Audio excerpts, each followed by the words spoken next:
in this stroll in Greenwood Cemetery, which is one of my favorite places on the planet. As I kind of recap, Ben takes a dip. It's March 18th, and I just watched the videos that Jeff cut of the first Ben Takes a Dip back in March 5th. And March 5th, I was, I was a lot worse than I looked on camera, actually, which is good because, again, talking out helps. And so I watched those, and over the past 2 weeks, because that was just about 2 weeks ago, 2 weeks tomorrow, I have been working my way to come out. There have been drop-offs during that, but for the most part, I've been kind of coming up step by step, utilizing therapy. I'm just going to be totally honest. I'm very reserved right now because talking to myself in public and filming myself in public is weird. Never done this before. This is the very first time. So, yeah, and that's probably why I'm talking a little softer. It might be weird that I'm in a cemetery for some, but for anybody who knows me, this is my happy place. I love cemeteries. I was raised that way. Thanks, Mom. Thanks, Dad. They love cemeteries. I think the irony there is, I feel like I've only been to my parents' grave. I've never been to my mom's grave. I don't think. I think I've been to my dad's grave maybe like 3 times in my entire life. Because I'm not a baby boomer, and that stuff doesn't mean anything to me. Oh, can I walk like a zombie in here? People walk to me.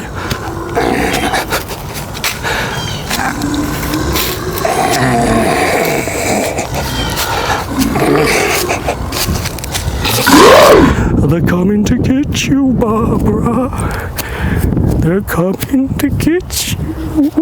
There are probably people everywhere around here listening to me right now. Actually, no, I'm not that important. I'm not that interesting. I'm noticing stages of my anxiety stretch from this month. I was able to say, whoa, wait a minute. I'm in an anxiety spiral right now. That helped clear some of the anxiety fog, and that leads to acceptance over time. I fought it for a little bit, where I didn't want to accept when I was in an anxiety spiral because I had it all figured out. I'm all good. And no, that's not the case, because we're not perfect. You're not always going to be good. And that acceptance helped me take my first step toward remediation, which is my personal style of processing. Organization and journaling helped so much. Got all my stuff organized. Okay, this is all giving me stress. All these things and little things. And all these little things, if you just focus on them one at a time, not a big deal. And as I journaled and broke them down more, journaling for me was, or is, organizing kind of what's going on, what's giving me stress, and also breaking down what I need to do in that situation. What am I in control of? Am I in control of something? Yes, Ben, you can apologize for being a jerk because you were a jerk. Extend the olive branch. Or on the other side, if the other person was a jerk, you can forgive. That's something I'm in control of. If being stuck on a busy commute stresses me out all the time, I could switch up my time to an extent. I'm kind of in control of that. I can go earlier to avoid it. But that's just an example of breaking down what I'm in control of. And I went through that list in the previous video. I will, because I forget the list right now, I'll put it like here. I'll put it right here. Jeff will put it right somewhere here for me, just to break down kind of what I was going through and how I journal.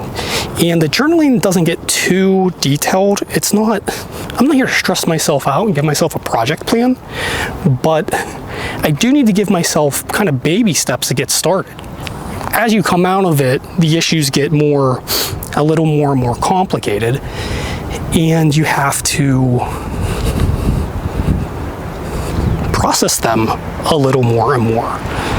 So look at this.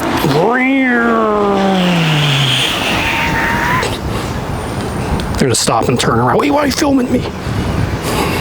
So journaling. Back to journaling. Laying in bed and thinking over and over again of why I'm an asshole, how I screwed up yesterday, a week ago, a month ago, 10 years ago. That's rumination, that's bad, that's not processing. Journaling, organizing, structuring your issues, listing what you're in control of, listing remediation steps for what you're in control of, putting options for what you aren't in control of. These are what work for me. That is what journaling is for me. And it's very important for me to journal so I remember how I felt. So I remember how I was thinking.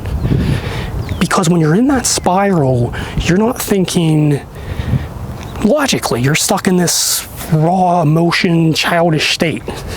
And when you're out of the spiral and you forget how it felt, you lose all that data.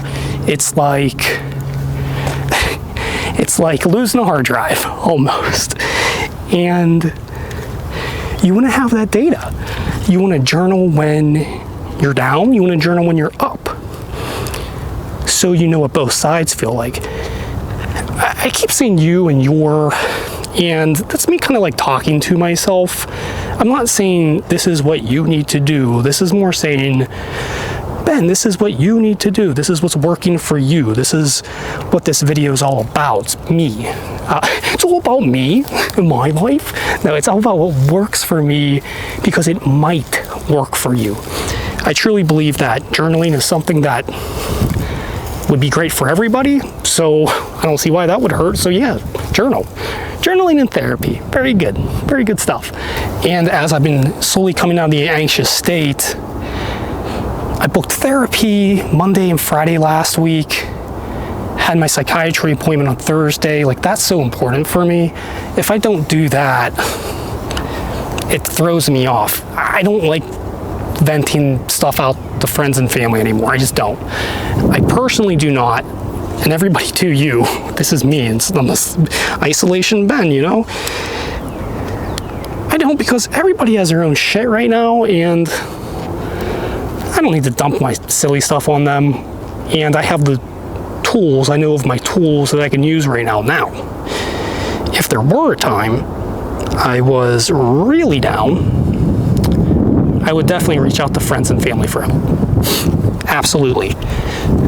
That's one thing I learned, is reaching out when you need help is really important. Really important, but you don't know it when you're in the moment. But you do learn eventually. Therapy helped lead me to acknowledging and accepting my dip. Then I utilized the tools that I've been using in therapy, that have been working for me in therapy over the years. And I used those to help organize my emotions and what was stressing me out.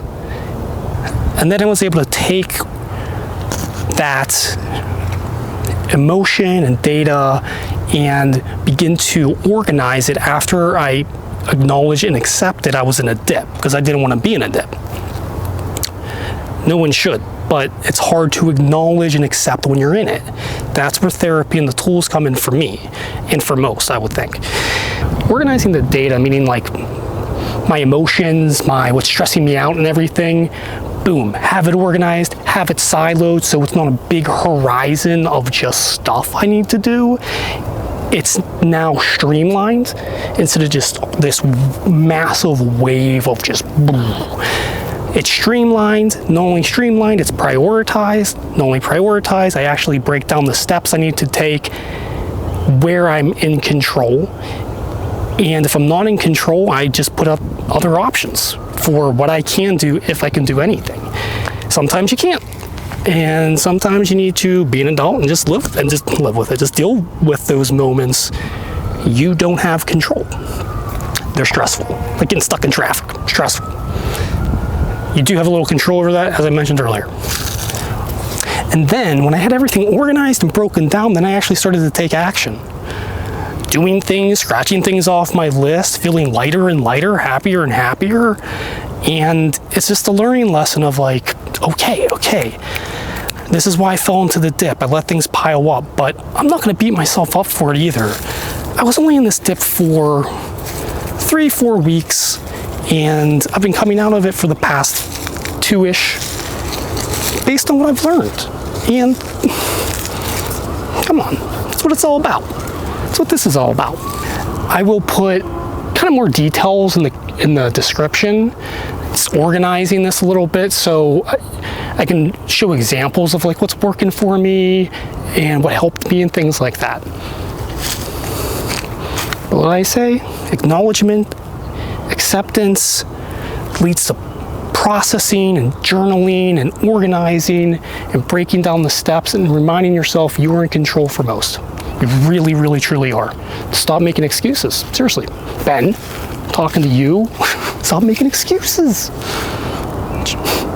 You're awesome though. Good guy. So coming out of that dip feels great. I have way more energy. I'm way happier. I'm not beating myself up every second of every day. I'm not feeling guilty. I'm feeling validated about my decisions and looking back at what was making me guilty now that I'm balanced and can think logically. Holy cow. It shouldn't have. Just I let things pile up and I let it slow me down. Keep moving. Take those steps. Love and life in the cemetery. Talking to myself. Thanks for listening. Thanks for watching. I hope you enjoyed Greenwood Cemetery as much as I do. Yins are awesome. Yins are beautiful. I love yins. Thanks for watching. I feel like I'm whispering this entire time, except when I was doing the zombie.